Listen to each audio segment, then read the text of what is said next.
시편 57편 1절에서부터 3절 동굴에서 만나다 라는 제목으로 말씀을 전할 때 많은 도전과 은혜를 받으시는 여러분이 되기를 소망합니다. 3절에 그 가로 셀라는 안 해도 되는 거예요. 제가 전도사 때 셀라 계속 이제 그렇게 했던 기억이 나요. 근데 그 셀라라는 말은 약간 그 강조하는 추임새처럼 이게 시편이 운율이 있는 노래였기 때문에 3절을 아주 강하게 할 때 셀라라는 표현으로 했던 것이었어요. 셀라를 아까 누군가 할랑말랑 한 것 같아서 말씀을 드렸습니다. 시편 57편 말씀은요, 다윗이 사울 왕에게 쫓기면서 도망 다니고 있을 때 이제 그 동굴 속에 숨어 있을 때를 회상하면서 쓴 시가 오늘 시편 57편의 말씀입니다. 이스라엘 사람들은 지금도 그렇고요, 과거 때 이스라엘 사람들 모든 사람들이 다윗 왕을 제일 좋아하는 왕이었어요. 실제로 이스라엘은 늘 우리나라처럼 열방의 그 강대국들이 늘 사방에 있었던 나라가 이스라엘입니다. 근데 강대국 팀에서 이스라엘을 강하게 만들고 힘 있는 나라로 만들었던 왕이 바로 다윗이었기 때문이에요. 그리고 다윗 하면 언제나 역전의 용사, 그러니까 드라마틱한 그 반전을 이룬 왕이 다윗이기 때문입니다. 다윗의 인생을 보면 늘 드라마틱하게 역전이 되어져요. 요즘 그 올림픽에 참 꽂혀 있는데 어제는 좀 아쉬웠습니다. 하지만 제가 펜싱을 보면, 펜싱 혹시 보셨는지 모르겠지만 아쉽게 금메달은 못 땄어요. 근데 그 남녀 그 동메달 결정전에 보면 펜싱에서 10몇 점을 지고 있을 때 역전하는 것은 정말 흔치 않다고 합니다. 근데 그것을 참 이렇게 기가 막히게 역전이 되었어요.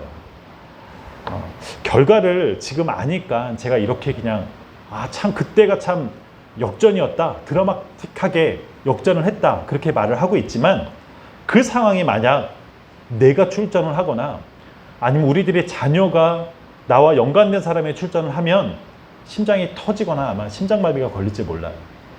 그러니까 제3자가 보면 저 사람 역전의 용사야 라고 말할 수 있지만, 그 당사자는 그때 얼마나 마음이 졸이고 또 얼마나 많이 힘들었겠습니까? 다윗이 그런 상황이었어요. 그 당시에 이스라엘 초대 왕이었던 사울 왕은 자신에게 가장 충신이었고 또한 사위를 잡겠다고 이스라엘에서 택한 군인 3,000명을 데리고 다녔습니다. 여러분, 숫자도 숫자이지만 온 이스라엘에서 가려서 뽑은 사람이 3,000명이라고 했어요. 이것은 굉장히 용맹하고 뛰어난 군인들을 뽑았다는 증거예요. 그러니까 이건 그만큼 사울 왕이 다윗에 대한 증오심이 컸다는 것을 반증하고 있고요, 반드시 잡아서 죽이겠다는 그런 다짐과도 같았습니다. 그래서 다윗은 그 죽음의 위기 속에서 늘 도망 다녀야 합니다. 아무도 없는 야밤에만 도망 다녀야 해요. 블레셋의 그 가드라는 그 지역에서 도망 나와서 이제 아둘람 지역의 동굴에서 지금 시편 57편에 기록되어 있는 엔게디 광야의 동굴까지, 그러니까 그의 그 도망 다니는 위치 경로를 보면 동굴에서 동굴로밖에 이동을 할 수밖에 없어요. 그러니까 이런 곳에서만 도망 다녀야만 합니다. 그가 갈 수 있는 곳은 동굴밖에 없어요.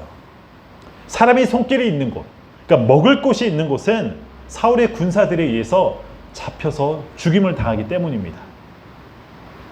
여러분, 동굴은요, 끝이 있는 터널과 다르잖아요.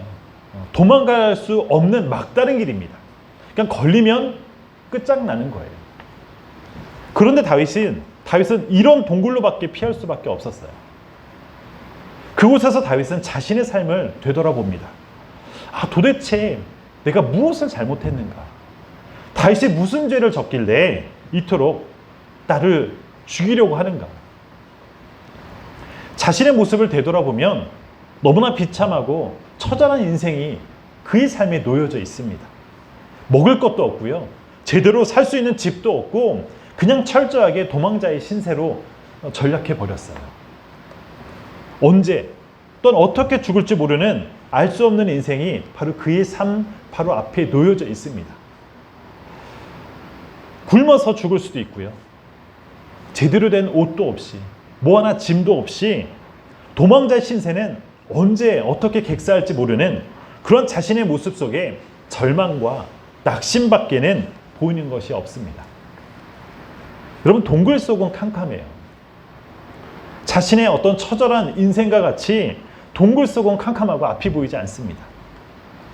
만약에 그 동굴 속에 있는데 보이는 것이 있다면 죽음의 그림자가 자신에게 찾아오는 것이었고, 동굴 속의 그 캄캄함이 자신의 무덤과도 같이 보입니다. 만약에 우리가 동굴 앞에 있는 그런 상황이 있다면 그런 죽음의 앞에서 두려워하지 않을 자가 누가 있겠어요? 그런데 다윗은요, 어릴 때부터 하나님 앞에서 성장했던 자였어요. 골리앗을 무찌를 때 그가 어떻게 나갔습니까? 하나님의 이름을 더럽히는 골리앗, 여호와 이름을 더럽히는 골리앗을 향해서 여호와 하나님의 이름을 선포하면서 당당히 승리했던 자가 다윗이었어요. 다윗은 언제나 하나님을 신뢰했던 자였습니다.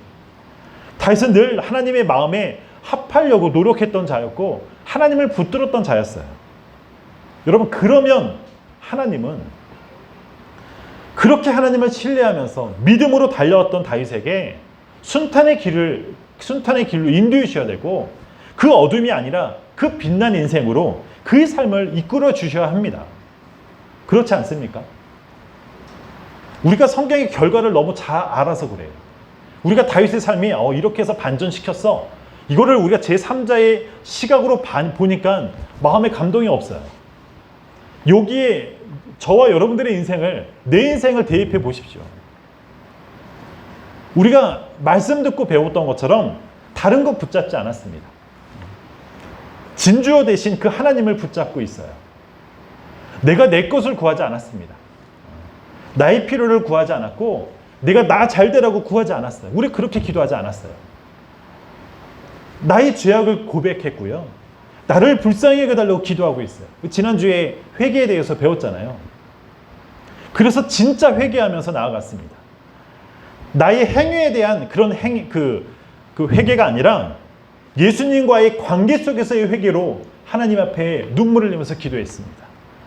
예수님을 내가 믿으면서 살고 싶다고 부르짖었어요. 내가 예수님을 알고 싶다고 그렇게 간구하면서 나갔습니다. 여러분, 그러면 우리들의 인생이 어떻게 돼야 됩니까? 적어도 다윗처럼 그런 동굴 속 같은 곳에 있으면 안 되잖아요. 앞을 볼 수 없는 그런 어둠 속에 있으면 안 되잖아요. 때로는 그 가난의 동굴 속에 있는 그런 상태에서 우리를 벗어나게 해줘야 되는 것 아닙니까? 회개하면서 나갔는데, 간절히 내가 예수님께 그 관계 속에서 회개하며 나갔는데, 나의 아픔은 주님께서 치료해 주셔야 됩니다. 여러분, 이곳이 천국이라고 우리가 그렇게 말씀을 통해서 배웠다면 적어도 맛은 볼 수 있게 해주셔야 되잖아요. 다윗이 그랬어요. 다윗을 죄를 진 것은 나중에 모두 훗날의 이야기예요. 지금은 오직 하나님만 붙들었던 자가 다윗이었습니다. 그런데 현실은 그저 어둡고 불안한 그의 미래가 지금의 현실이에요. 희망을 바라보기에는 지금의 현실이 너무나 절망적입니다. 여러분, 그런 상황에 놓여 있으면 하나님께 화나지 않습니까? 회개가 깊어지면 깊어질수록요, 그 마음속에 원망이 남아있더라고요. 지금의 위치에서 나름 열심히 살았습니다. 근데 하나님께서 해준 게 없더라고요. 저만 그런 표정으로 이렇게. 실제로 내가 하나님께 고백하면 고백할수록 우리가 배운 게 뭐예요? 승리를 주시는 하나님, 늘 회복시켜 주시는 하나님, 부흥 주시는 하나님, 그리고 부유하게 하시는 하나님이잖아요. 우리가 그렇게 배웠잖아요. 기쁨 주시는 하나님은 우리가 배움으로 알겠는데 남들에게는 주시는데 왜 나에게는 이런 거 주지 않습니까? 다윗은 그 동굴에서 희망이 아닌 그 절망 속에 있는 그 현실 속에 지금 다윗이 처해 있는 현실이라는 거예요. 그런 동굴에 있으면 그 동굴에서 나오고 싶습니다. 그 어둠에서 나오고 싶습니다. 그러나 현실에서 벗어나고 싶어도요, 동굴에서 나오면 사울의 병사들에 의해서 죽임을 당하게 돼요. 그 어디에도 다윗에겐 안전이라는 것을 찾아볼 수 없습니다. 여러분, 여러분들의 인생이 이런 어둠밖에 없다면 그래도 하나님만을 경외하면서 그 길로 나아갈 수 있습니까?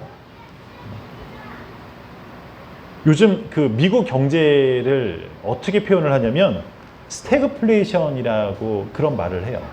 스태그플레이션. 이게 무슨 말이냐면 스태그네이션과 인플레이션이 합쳐진 합성어더라고요. 그러니까 스태그네이션, 경기 침체를 이야기하고 인플레이션, 물가 상승이 나타나는 거예요. 그러니까 경기가 침체되면 그 경기 침체로 인해서 기름값이, 온 세계에 있는 기름값이 떨어져야 되고, 그러면 물가가 낮아지는 게 정상이거든요. 그런데 경기는 안 좋은데 기름값은 올라가고 우리 생활 물가들은 점점 오르고 있는 것을 스태그플레이션이라고 그렇게 이야기를 해요. 근데 그게 미국에서만 그렇게 일어나는 것이 아니라 우리 주변에서도 그렇게 일어나요. 지금 코로나로 인해서 경기 침체는 왔다고 하는데 물가는 떨어지나요? 물가는 떨어지지 않았습니다. 이런 현상 속에서 우리는 살고 있어요. 그렇게 되면 서민들은 더더욱 살기 어려워지는 것이고, 기득권자, 돈이 있는 사람들은 더 잘 살게 되고, 실제로 청년들이나 20, 30대는 실업률이 급증하게 됩니다. 그러니까 한마디로 부익부 빈익빈 현상, 양극화 현상이 나타나고 있다는 거예요. 그러니까 돈이 있는 사람, 건물 있는 사람들은 일을 하지 않아도, 경제가 어쩌고저쩌고 해도 돈은 들어와요. 그렇지 못하는 사람들은 더더욱 가난하게 됩니다. 여러분, 코로나 때문에 제약회사, 바이오 회사, 진단키트 만드는 그 회사들은 그 수입이 수백 배, 수천 배가 늘어났다고 그래요. 근데 중소기업이나 자영업자들은 폐업하고 있습니다. 여러분, 이게 오늘날 우리가 살고 있는 동굴이에요. 이게 오늘날 우리가 살고 있는 현실이에요. 교회는 어떻습니까? 제가 지난번에 말씀드렸지만 교회 46%의 개척교회가 문을 닫았어요. 46%더라고요. 내가 폐업하지 않았고 우리 교회가 문을 안 닫았기 때문에 나와 상관없다고요? 여러분, 절대 그렇지 않습니다. 학원은 안심 지역인가요? 학원은? 며칠 전에 그 중국이 민간기업 통제하는 거 혹시 뉴스 안 보셨구나. 네. 봤어요. 제가 그걸 보고 제가 충격을 받았던 게 왜 그러냐면, 중국에서 민간 사교육을 전면 금지를 시켰어요. 그러면 국가에서 하는 학교 교육 외에는 모든 교육 시키는 것을 완전 다 폐지시킨 거거든요. 그 우리나라 그러니까 얘네들이 사기업 사교육하는 그 회사가 주식을 갖고 있을 거잖아요. 그 주식이 그 정부 공산 정권에서 하루 아침에 그 주식을 갖고 있는 걸 다 폐지시켜 버렸어요. 그러다 보니까는 중국의 그 하루 아침에 120조가 날아갔다는 거예요. 그러니까 사교육을 무너뜨리고 그 다음에가 엔터 쪽이라고 그러더라고요. 그러니까는 그 연예인들 나오는 거 너희들 이제 그 공산 정권의 검증을 받아야 나올 수 있게끔 지금 중국이 그런 경제를 만들고 있다는 거예요. 그러니까 사교육 너희들이 너무 똑똑해지면 안 된다는 거예요. 그러니까 국가에서 가르치는 공교육만 너희는 배워야 된다.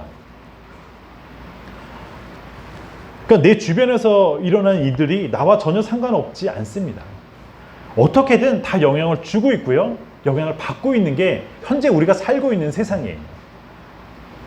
이만큼 우리들도 다윗이 숨어 있었던 그 광야 속의 동굴처럼요. 어둠 속의 동굴을 우리가 지내고 있습니다. 여러분, 오늘 시편 57편에 기록되어졌던 것처럼 동굴 안에서 감사와 찬양을 할 수 있는 그 어떤 조건도 없습니다. 감사할 수 있는 상황이, 찬양할 수 있는 상황이 어디에도 없는 그 현실 속에서 결국엔 쓰러지고 무너지고 망할 수밖에 없는 그 길을 다윗은 그곳에서 살고 있고요. 우리도 지금 현재 이곳에서 살고 있습니다. 처해 있는 상황이 정말 최악인데, 다윗의 고백은, 시편 57편에 나와 있는 다윗의 고백은요, 하나님만 높이고 찬양한다고 고백하고 있어요. 제가 이 말씀을 수백 번 읽었거든요. 너무 이상한 거예요. 처해 있는 상황은 지금 우리는 결과를 알잖아요. 끝에 하나님께서 이렇게 쓰신 건 알고 있지만 우리 현재는 동굴 속에 있는 그 상황에서 그 상황인데도 하나님을 찬양합니다. 다윗이 찬양할 수 있고 감사할 수 있는 그 이유가 무엇입니까? 여러분, 하나님은요, 이런 다윗의 상황을 어느 누구보다 잘 아시는 분이 하나님입니다. 그 동굴에서 죽을 수밖에 없는 다윗의 형편을 하나님은 너무나 잘 알고 계세요. 그곳에서 하나님은 다윗을 만나주시고 말씀하여 주십니다.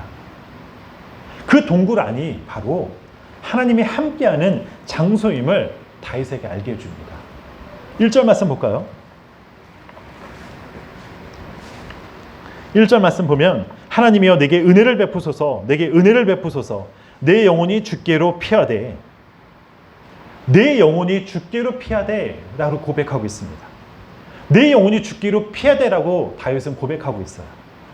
여러분, 이 고백은 그 장소가 동굴이지만 어둠이고 죽음의 장소였지만 다윗에게 동굴만 보게 했던 것이 아니라 동굴 안에 계시는 하나님을 보게 하십니다. 그래서 동굴로 들어간 다윗의 고백은요, 이 말씀은 원래대로 하면 내가 동굴로 피하되, 그게 맞아요. 그가 동굴로 피했으니까, 그가 처해 있었던 환경은 동굴이었으니까. 그런데 동굴로 피하되가 아니라 주님께 피하되 라고 고백하고 있습니다. 다윗에게 보이는 동굴은 그저 캄캄한 장소가 아니라 다윗에게 보이는 그 동굴은요, 하나님의 품으로 보였고 그곳에서 부르는 하나님의 손길을 다윗은 보았습니다. 지난번 좀 몇 달 됐죠. 지난번에 말씀드렸던 다니엘의 사자굴 혹시 기억나시나요? 다니엘을 죽이려고 했던 사람들은 사자굴은 죽음의 장소였어요. 사자굴로만 다니엘이 들어가면 다니엘은 죽는다, 그렇게 생각했잖아요. 그런데 하나님을 바라봤던 다니엘에게는 그 사자굴이 결국엔 하나님을 만남의 장소가 됐고 쉼의 장소가 바로 다니엘 그 사자굴로 하나님께서 임재해 주셨습니다. 하나님만을 믿었던 다윗에게 동굴은 하나님이 품이시고 하나님이 주시는 안식처였고 이 시편을 기록하고 찬양하는 장소가 이 동굴이었습니다. 여러분, 동굴 안은 캄캄해요. 그래서 무섭고 두렵습니다. 동굴 안에 무서운 동물이나 맹수가 있는지 없는지, 또한 그것 때문에 내가 죽을 수도 있는 상황이지만 다니엘은 동굴로 들어갑니다. 여러분, 그가 힘이 있어서 이 상황을 보면 야밤에 동굴에서 동굴로 이동하는 것은 절대로 쉬운 게 아니에요. 우리처럼 뭐 랜턴이 있고 뭐 후레쉬가 있고 차가 있고 그런 거 아니잖아요. 특히나 이런 지형에서는 그 앞이 보이지 않기 때문에 길을 가다가 빠져가지고 웅덩이에서 죽는 사람은 비일비재했었어요. 밤에 움직이는 거는 절대로 쉬운 것이 아닙니다. 하지만 그가 어쩔 수 없이 그 동굴로 다 힘이 빠진 상태에서 다 들어갑니다. 도망갈 힘조차 없을 때 하나님께서 다윗에게 그를 보호하는 그 하나님의 날개를 볼 수 있도록 역사해 주셨습니다. 사랑하는 성도 여러분, 1절 말씀 다시 한번 볼게요. 하나님이여 내게 은혜를 베푸소서, 내게 은혜를 베푸소서, 내 영혼이 주께로 피하되 주의 날개 그늘 아래에서 이 재앙들이 지나가기까지 피하리이다. 여러분, 우리가 살다 보면 수많은 재앙들을 만나게 됩니다. 내가 잘했고 못했고의 문제가 아니에요. 우리가 못해서 코로나가 왔습니까? 그거 아니잖아요. 잘했고 못했고의 그 문제가 아니라 우리가 예수를 믿으면 재앙을 볼 수 있게 돼요. 느끼게 돼요. 피하고 싶고 만나기 싫어도 내 주변에서의 재앙은 만들어져요. 다윗이 만났던 동굴처럼 방향만 다를 뿐 우리들의 삶 속에서도 보면요, 동굴은 역사합니다. 어두움은 역사예요. 재앙은 있다는 거예요. 왜 그럴까요? 우리가 하나님의 시각을 바라볼 수 있어야 돼요. 우리가 하나님의 시각으로, 하나님의 관점으로 이 말씀을 보고 하나님의 관점으로 우리 처해져 있는 이 상황을 바라본다면 동굴은 하나님께서 나를 부르시는 장소입니다. 나는 힘들고 죽을 것 같은 동굴이 싫어요. 어떻게든 벗어나고 싶어요. 그렇지 않습니까? 제가 방 권사님하고 가끔 통화를 하면 제가 좀 어려져요. 저 되게 좀 큰데 어려져요. 그냥 이렇게 영적인 어머니 같이 그렇게 대화할 때가 참 많이 있거든요. 우리가 누군가의 어둠이 있고 힘듦이 있으면 이것이 하나님의 뜻이야라고 바로 캐치하는 사람은 없을 거예요. 그걸 당하고 있는 그 입장이라면. 그 누구나 동굴은 싫습니다. 벗어나고 싶어요. 그런데 하나님은 그곳에서 나의 눈물을 닦아주시더라고요.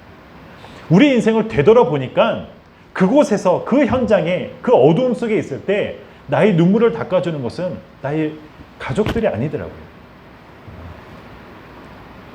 이 1절의 말씀처럼 주의 날개 안에서 피할 수 있도록 하나님께서 역사해 주십니다.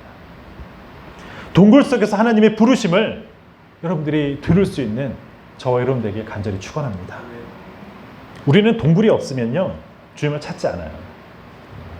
우리에게 어려움이 없으면 예수님을 의지할 수 있는 존재가 안 됩니다. 다윗도 마찬가지였어요. 다윗이 평안하고 살만하니까 밧세바 여인에게 죄를 범하고 우리아를 죽였습니다. 솔로몬도 마찬가지예요. 부와 명예가 쌓이니까 그때서부터 타락하기 시작합니다. 여러분, 하나님은 바로 나를 만나주시기 위해서 동굴을 예비해 주셨습니다. 여러분들이 방황하고 있을 때에 동굴로 찾아와 주셨어요. 여러분들이 방황하고 있을 때에 어려움으로 찾아와 주셨습니다. 예수님이 나를 만나 주시고자 찾아와 주셨다는 사건이에요. 여러분, 이 사실이 믿겨지십니까? 내가 말하는 언어도요, 내가 표현하는 이 단어, 말도요, 하나님의 언어로 우리가 바꿀 수 있어야 됩니다. 내가 이곳에 열심을 내서 왔다. 내가 이곳에 택시 타고 열심을 내서, 죄송합니다. 계속 택시 얘기를 해서. 택시 타고 오는 게 쉬운 게 아니기 때문에. 내가 이곳 정말로 거금 들여서 버스 2번도 안 타는데 택시 타고 이곳에 왔다. 이게 아니라 하나님이 나를 이곳으로 불러주셨다. 하나님이 나를 이곳으로 불러주셨다. 우리가 하나님을 이론으로 배우잖아요. 하나님을 그 성경을 이론으로 배우면 하나님의 역사를 고백하지 못합니다. 정말 그렇더라고요. 하나님을 자꾸 만나면 하나님이 내 삶을 움직이고 내 삶을 움직이는 것을 고백하게 되어지더라고요. 예수님께서 여러분들을 만나 주시고자 이곳에 불러주셨습니다. 예수님이 이 말씀을 전하고자 코로나 4차 유행을 주셨어요. 연장을 또 주셨어요. 여러분, 4차 유행이 아니면 어디서 이 말씀을 듣겠습니까? 제가 갑자기 뻔뻔해진 게 아니라요. 저도 그래요. 저도. 코로나 이 상황이 왜 계속될까? 정부는 왜 이거를 무조건 거리 두기만 얘기를 할까? 그러니까 너무 생각하면 할수록 미련한 거예요. 왜 이렇게밖에 생각을 못 할까? 그러면 자영업자 죽으면 이거 어떻게 되지? 그냥 그런 생각들만 막 이 한쪽에는 분노가 막 일어나요. 여러분들 중에서 자영업 하시는 분들이 큰 교회들은 많이 있잖아요. 근데 그런 사람들 물어보면 이 코로나 때문에 이 정부가 거리두기 그런 것 때문에 정말로 어떻게 말할 수가 없대요. 그런데 우리랑 좀 뭐 수준이 비슷한 어떤 선진국이 예를 들면 코로나가 터지고 지금까지 매달 200만 원씩을 정부에서 지원해줬다고 그러더라고요. 평균이 200만 원씩. 그러니까 락다운을 해도 참을 수 있고 기다릴 수 있는 게 그들이 최소한의 임대료를 낼 수 있는 상황을 정부에서 만들어주더라고요. 하지만 우리들의 상황은 그게 아니잖아요. 그런데 왜 하나님을 우리가 믿고 고백하는데 이런 상황들이 왜 안 바뀔까? 혼자 분노하고 있었거든요. 그런데 하나님께서 나를 만나주시려고, 하나님께서 나를 이 말씀을 듣게 해주시려고 결국에는 이 코로나로 우리를 인도해 주시더라고요. 하나님은 나 한 사람을 위해서, 여러분 한 사람을 위해서 코로나를 준비하셨고, 하나님은 나 한 사람을 위해서 온 우주를 다스리고 있습니다. 내가 하나님의 자녀가 되어진다면 기꺼이 우주를 멈추고 태양을 멈출 수 있는 분이 하나님이세요. 여러분 한번 곰곰이 생각해 보십시오. 한 사람 한 사람을 생각하면 이곳에 있을 사람 별로 없어요. 저희 가족 외에는 이곳에 있을 사람 별로 없어요. 저희 누나도 있지만 누나는 교회 다닐 사람이 아니에요. 저기 장모님도 계시지만 사람이 좋은 거하고 교회 다니는 건 별개입니다. 그쵸? 저 사람 너무 좋다고 교회 열심히 다닌다, 그거 아니더라고요. 유건사님 가정도 그렇고 방건사님 가정도 보면 우리 교회 다닐 상황이나 환경은 절대 아니잖아요. 용주가 올 줄, 내가 용주 앞에서 설교하게 될 줄, 결국에 하나님이 부르셔서 우리를 듣게 하십니다. 가족이니까 오게 하고 우연히 이곳에 오게 한 것이 아니라는 거예요. 하나님이 부르셔서 이 말씀을 듣게 하셨습니다. 우리들의 단어, 우리들의 믿음의 고백이 하나님의 관점으로 바뀌어야 됩니다. 하나님이 부르셔서 이 말씀을 듣게 하셨습니다. 우리가 하나님을 믿는다고 교회를 다니지만 예수를 만난 지 너무 오래됐어요. 하나님을 잊은 지 너무 오래됐어요. 마음이 답답하고 힘이 듭니다. 교회 다니는 게 힘이 듭니다. 제가 부교육자 생활하면서 성도를 만나면 90% 이상이 이런 고백을 했어요. 교회 다니는 게 힘들다는 거예요. 안 나가자니 두렵고 열심을 내자니 내 마음이 무겁다는 거예요. 여러분, 하나님께서 그런 나에게 찾아와 주셨습니다. 제가 잘하고 못하고 저희 그 얘기하는 게 아니에요. 어둠 속에 있는 그런 동굴의 그 현실이 아니라 내가 너를 만나고 싶어서 불렀다. 내가 너와 교제하고 싶어서 불렀다. 그러니 나를 바라볼 수 있느냐. 하나님이 다윗에게만 역사하는 하나님이 아닙니다. 다윗은 뛰어나니까 하나님이 역사하고 나는 뛰어나지 않으니까 역사하지 않는, 그거 아니에요. 우리가 생각해보면 다윗처럼 범죄자는 없습니다. 여자를 범했고요. 사람도 죽였어요. 그런 사람 우리 주변에 있다면 용서할 수 있어요? 용서할 수 없어요. 다윗이 아무리 뛰어난 정치, 뛰어난 왕이라고 해도 사람을 죽인 자라고, 살인자라고 그러고 강간범이라고 얘기를 하면 그 사람이 내 옆에 있다. 그 용서할 사람 아무도 없습니다. 그런 더러운 자를 하나님께서 쓰셨어요. 그러면 우리는 최소한 그 사람보다는 깨끗하잖아요. 하나님께서 다윗에게만 역사하는 하나님이 아니더라고요. 오늘 이곳에서 하나님이 먼저 여러분들을 불러주셨습니다. 어둠의 동굴, 그런 재앙을 주님의 날개 안에 피할 수 있게 그것을 해주시려고 역사해 주십니다. 여러분, 내 힘으로 나가지 않기를 바랍니다. 우리가 하나님께 나아가야 되는데 나에게 힘이 있잖아요. 내가 뭔가의 힘이 있어요. 물질의 힘이든 육체의 힘이든 아니면 뭔가 힘이 있으면 이상하게 내 힘으로 나가려고 해요. 그게 인간의 습성이더라고요. 그래서 하나님은 그 힘을 빼게 하려고 어두움으로 찾아오세요. 얼마 전에 제 동기 목사님이 그 집을 5억 얼마에 샀는데 그게 9억, 10억 정도 된 거예요. 그래서 그걸 막 간증하더라고요. 그래서 우리 이제 동기들이 하나님이 언제 바람 불 줄 모른다. 근데 얼마 전에 간증을 하더라고요. 하나님이 바람을 불어버렸다고. 그래서 성남 그 어디 뭐가, 그러니까 정말로 그 자기에 낸 그 5억 외에는 그 다 세금으로 다 이렇게 하게 했다고 그러더라고요. 그럼 우리 동기 4명이 뭐라고 그랬을까요? 하나님께서 역사하셨다고. 할렐루야, 막 그랬어요. 나에게 힘이 있으면, 근데 참 우리들은 그 힘을 뭔가 아둥바둥 하잖아요. 저도 그렇지만. 그런데 힘을 빼야 예수님을 만나더라고요. 힘을 빼야. 찬양 시간에도 내 힘이 온전히 있으면 그 이후로는 내 힘으로 하려고 그러지. 그래서 찬양 시간에 서서 찬양 부르고 손 들고 찬양 부르고 그 목소리 터져라 부르는 이유가 내가 내 힘을 빼려고. 여러분, 내 힘으로 나갈 수 없음을 인정하고 이 어둠의 터널, 우리 상황에 어둠의 터널이 있다면 그 상황에서 내가 하나님만 더 의지하겠습니다. 주님의 날개 아래 피할 수 있는 믿음 달라고 우리가 그렇게 나아가야 돼요. 사랑하는 성도 여러분, 하나님의 사랑은 동굴에서 만날 수 있습니다. 반드시 동굴에서 만날 수 있어요. 하나님의 사랑은 그 어렵고 힘듦을 통해서 역사하십니다. 하나님은 우리가 힘든 거 다 아세요.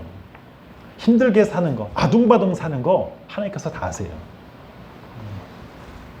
어린 학생이 술 먹고 담배 피고 마약을 하면서 또한 자살하는 것을 보면 여러분 너무 안타깝지 않나요? 제가 엊그저께 우리 가족들이 그 금쪽 같은 내 새끼를 봤어요. 초등학교 6학년인데 초등학교 6학년 엄마만한 등치를 갖고 있는 여자애였어요. 그런데 하는 행동은 4살도 안 되는 거예요. 처음에 막 우리는 서로 화가 났죠. 그런데 그 외상후 스트레스 장애가 심각하게 있는 아이더라고요. 엄마가 작년에 너무 힘들어서 목 잘라 자살하는 그 현장을 본 거예요. 그래서 밤만 되면 애가 엄마 죽지 마 하면서 그거에서 벗어나오지 못하는 그런 고백을. 그 아이가 뭐가 잘못 있겠습니까? 제대로 알려주지 않은 어른들 잘못이잖아요. 하나님께서 또 얼마나 안타까워하실까요? 수많은 목회자에게 하나님의 뜻이 이거다라고 분명히 말씀하셨어요. 그런데 그 말씀을 제대로 알려주지 않았습니다. 제대로 공부하지 않았어요. 그래서 교회를 다녀도 기쁘지 않고 말씀을 들어도 하나님의 사랑이 무엇인지 느끼지 못했습니다. 여러분, 우리가 꼭 기억해야 돼요. 하나님은 나의 모든 것을 아시는 분입니다. 그 전제 조건이 틀려서는 안 돼요. 하나님은 나의 모든 것을 알고 계시고 내가 아무리 힘들고 힘든 그 동굴에서 그 사는 나의 모든 것을 아시는 분이 우리가 믿고 있는 하나님이에요. 그래서 나를 불러주셨습니다. 나를. 하나님의 사랑을 알려주고 느끼게 해주고 싶어서 우리를 불러주셨어요. 나에게 재앙이 온다는 것도, 나에게 힘든과 어려움이 온다는 것도 아세요. 어려움이 있다는 것도 아세요. 주님의 날개 그늘 안에서 시편 1편의 고백처럼 주님의 날개 그늘 아래서 재앙을 피할 수 있도록 알려주고 싶은 것이 우리 하나님의 마음이시고 심정이십니다. 수많은 사람들에게 재앙이 있지만 주님의 날개 그늘 아래에서 들어가 있으면 그 재앙을 피할 수 있다는 것을 알려주고 싶으셔서 지금 여러분들을 이곳 가운데 불러주셨습니다. 강단에서 정치 이야기, 세상 이야기, 윤리 이야기, 잘 먹고 잘 살자, 돈 잘 벌자, 그런 이야기 하는 것이 아니라 하나님이 이만큼 저와 여러분들을 사랑하고 있다는 것을 여러분들이 이 말씀을 통해서 깨달을 수 있는 여러분이 되기를 간절히 축원합니다. 어두움이 올지라도 그곳에서 역사하시는 하나님의 사랑을 느끼면서 누리면서 나갈 수 있는 여러분이 되기를 간절히 축원합니다. 우리 기도하겠습니다.